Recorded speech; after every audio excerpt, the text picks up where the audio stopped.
कविता मानसीर एक कविता उठ कवि कवि कण नीरबी जाइछ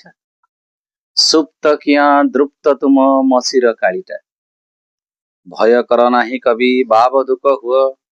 जीवनर जंत्रणा को आउ बारे निज स्पर्श दिय हार नाही मनोबल भांग नाही प्रत्यक्ष मानस आशावादी कवि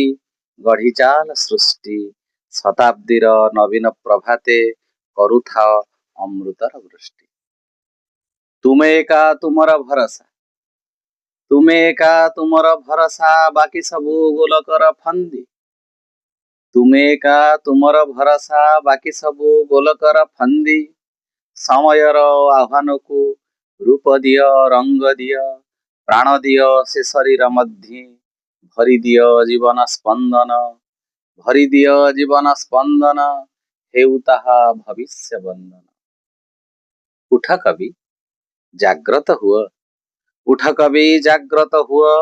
मानवतार दारिद्र्य विपणी रे निजर सृष्टिर पसरा उन्मुक्त कर समाजर गणपति माने अनादृष्टे चाखुथान्तु तुम्भर से काव्यिक स्वाद को कवि काहीं तुम्हें नीरबी जाउछ सुप्त किया द्रुप्त तुम मसीर कालीटा ये कविर कवि प्रति आह्वान बहिर्चेतना रु अंतर्चेतना आड़कू कविर यात्रा निजकू निजे से सावधान करुछि निजकू निजे से